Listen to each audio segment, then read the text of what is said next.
नमस्कार दोस्तों, PKR education में आप लोगों का स्वागत है। और आज हम आपको क्वेश्चन बैंक बताने वाले हैं, जो कि लंबरिंग डिवीजन के शंटिंग मास्टर का क्वेश्चन है, जो हाल फिलहाल में पूछा गया है। तो उसी के बारे में हम आज कुछ चर्चा कर रहे हैं। तो अगर इससे पहले कि अगर आप मेरे चैनल को सब्सक्राइब नहीं किए हैं तो जल्दी से जल्दी सब्सक्राइब कर दें, लाइक कर दें और शेयर कर दें।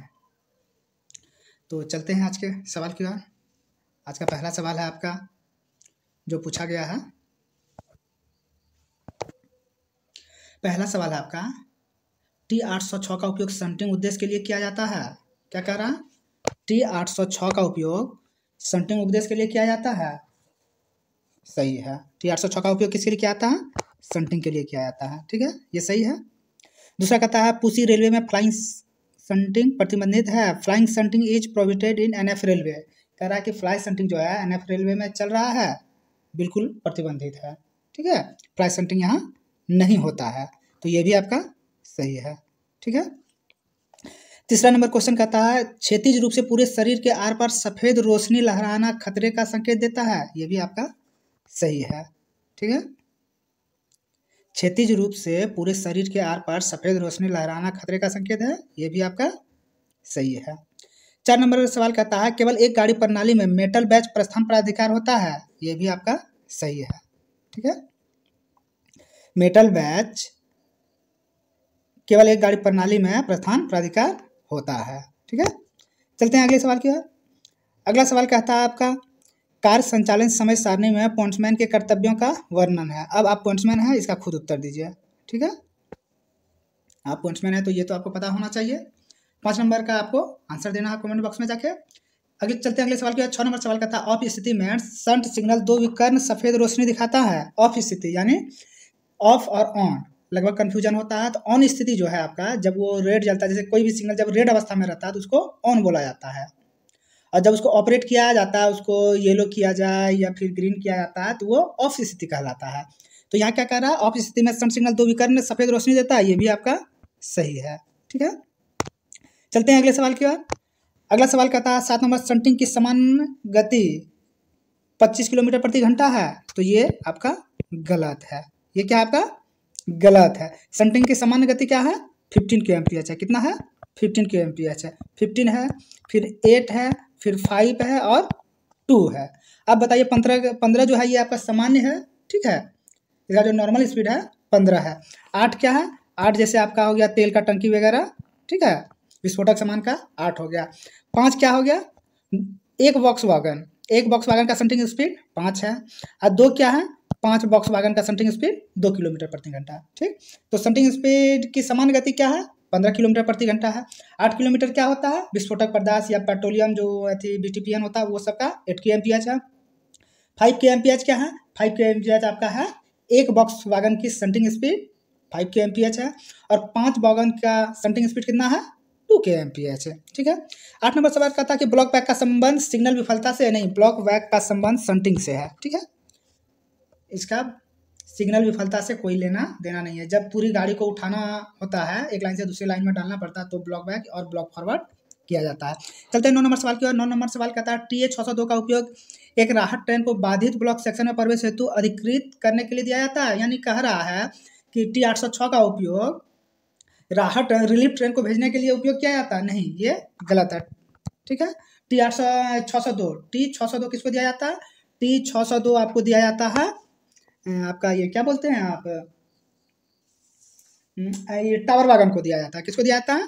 टावर वागन को, उसमें भी अनुगामी टावर वागन को। ठीक है, और पहले जो टावर वागन जाता है उसका कितना और उसकी गति कितनी होती है? 40 kmph। ठीक है, तो T602 किसको दिया जाता है? टावर वागन को दिया जाता है। ठीक है, चलते हैं अगले सवाल की ओर। अगला सवाल 10 नंबर कहता है, किसी संकेत को विफलता की स्थिति में कांटों को क्लैंप करना आवश्यक नहीं है यदि संचालन लाइन के लिए रूट स्टेशन मास्टर के पैनल में स्थापित हो गया हो। कह रहा है कि जब आपका सिग्नल में मतलब खराब हो जाता है, उस सिचुएशन में पॉइंट को क्लैंप करना जरूरी नहीं है अगर आपके पैनल में रूट सेट हो जाता है। तो ये सही है आपका। ठीक है, ये बिल्कुल सही है। 11 नंबर सवाल कहता है, पताका झंडा एक अस्थायी स्थावर संगत है, यानी banner flag. Banner flag is a temporary fixed signal, ये भी आपका सही है। ठीक है। 12 नंबर का था कुहासा सिग्नल पोस्ट प्रथम रॉक सिग्नल के 270 मीटर की दूरी पर लगाया जाता है, ये गलत है। इसका दूरी क्या है? फर्स्ट स्टॉप सिग्नल से 270 मीटर, दूरी कितना है? 270 मीटर की दूरी है।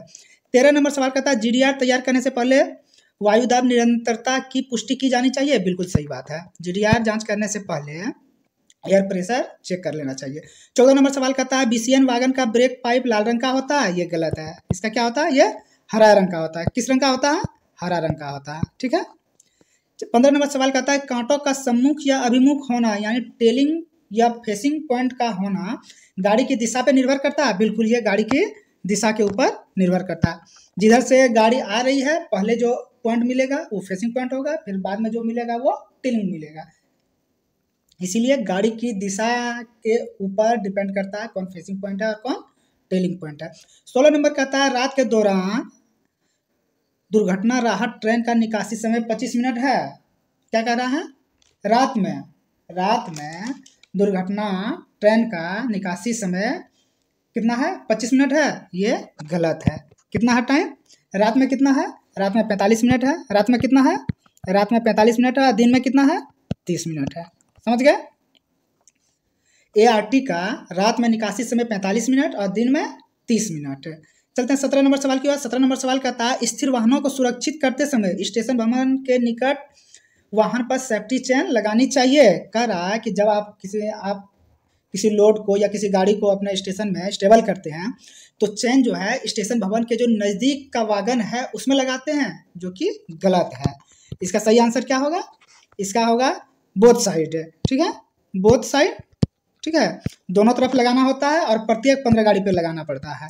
ठीक है, दोनों छोर पे एक एक चेन लगाना पड़ता है, प्लस या तो आप पीछे से 15 गिन लीजिए या आगे से 15 गिन लीजिए, 15 गाड़ी पे फिर तीसरा चेन लगाना है। ठीक है, चलते हैं अगले सवाल की ओर। 18 नंबर सवाल कहता है BTPN के रेकों में निरपवाद रूप से सुरक्षा वैगन उपलब्ध कराने जाने चाहिए, बिल्कुल सही बात है। ठीक है, निरपवाद मतलब कोई खाली गाड़ी है। ठीक है, जैसे कि मान लीजिए इंजन के सतह जो BTPN होगा उसमें तेल भरा नहीं होना चाहिए, वो पूरा खाली होना चाहिए, पूरा वैकेंट होना चाहिए सुरक्षा के लिए।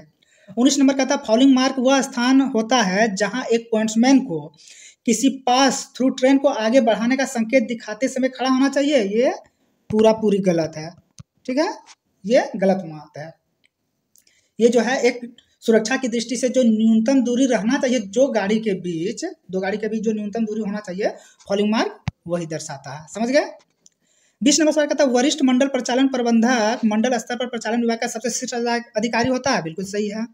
21 नंबर कहता है यदि कोई पास थ्रू ट्रेन विभाजित हो जाती है तो उसे खतरे का संकेत दिखाकर तुरंत रोक देना चाहिए, कभी नहीं रोकना चाहिए, ये गलत है। ठीक है, जब कोई ट्रेन पार्टिंग हो जाता है तो उसको खतरा का संकेत दिखा के कभी नहीं रोकना चाहिए, कारण कि अगर आप रोक देते हैं तो हो सकता है पीछे से जो सेकंड पार्ट आ रहा है वो आके दोनों एक दूसरे से टक्कर हो जाए। हाँ, लेकिन यहाँ एक बात जरूर ड्राइवर को ध्यान रखना चाहिए कि अगला जो सिग्नल है सिग्नल को वो फॉलो करेगा। मान लीजिए सपोज कि कोई ट्रेन घुस रही है और वो पार्टिंग है, अगर आगे का सिग्नल उसको ग्रीन मिला है तो उसको चलते रहना चाहिए, अगर उसको रेड मिल गया, स्टॉप करने का अगर संकेत मिल गया तो उसको 100% रोकनी चाहिए। तो यही कह रहा है कि उसको कभी संकेत दिखा के नहीं रोकनी चाहिए, पर आगे का जो संकेत है उसको अवश्य फॉलो करना चाहिए।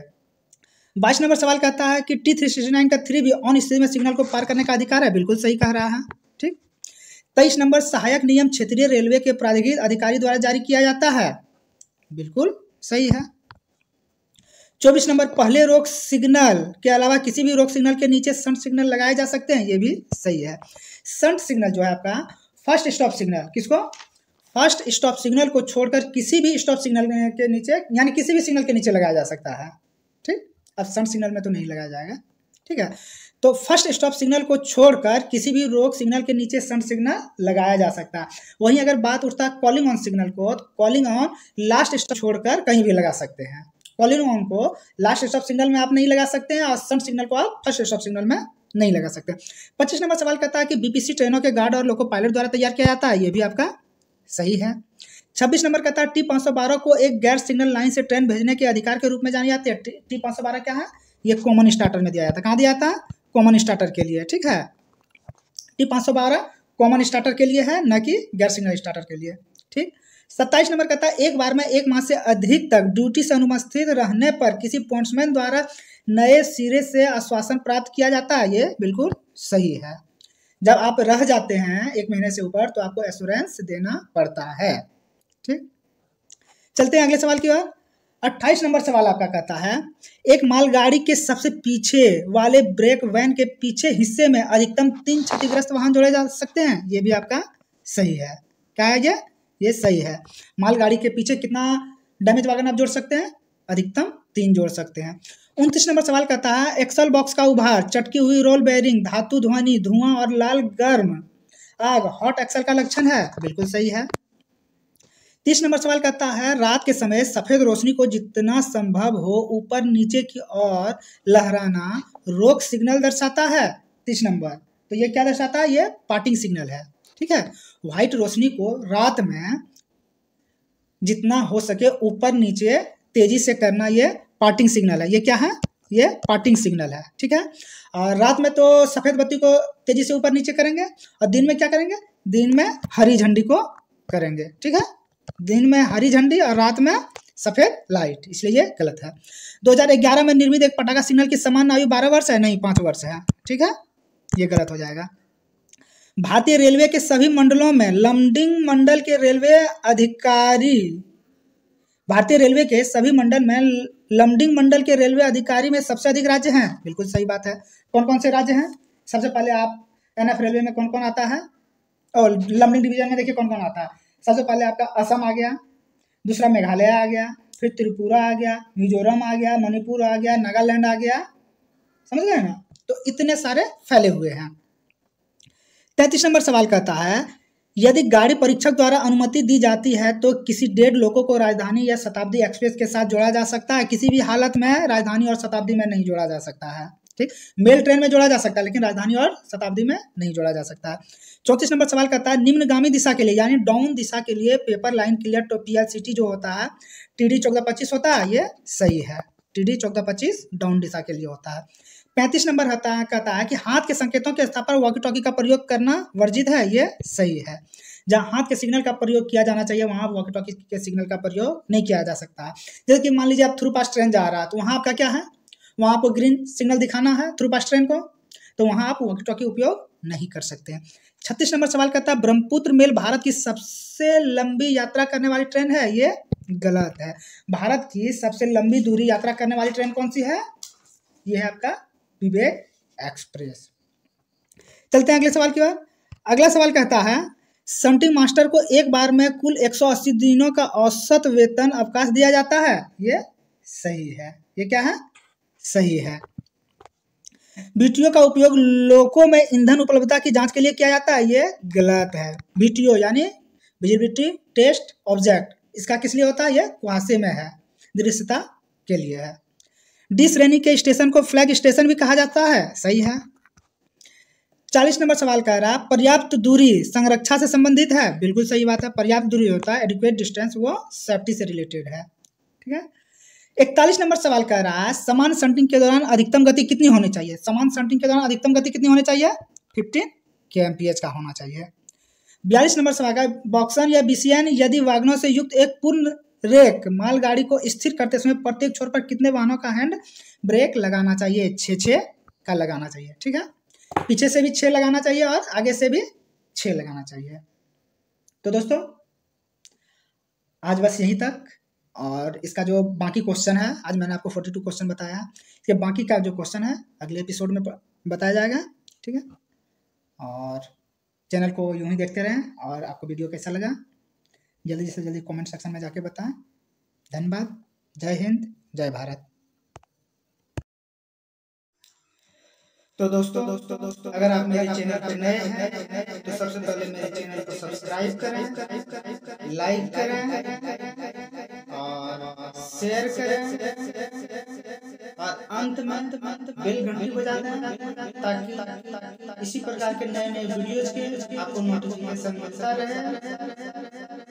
धन्यवाद दोस्तों। जय हिंद, जय भारत।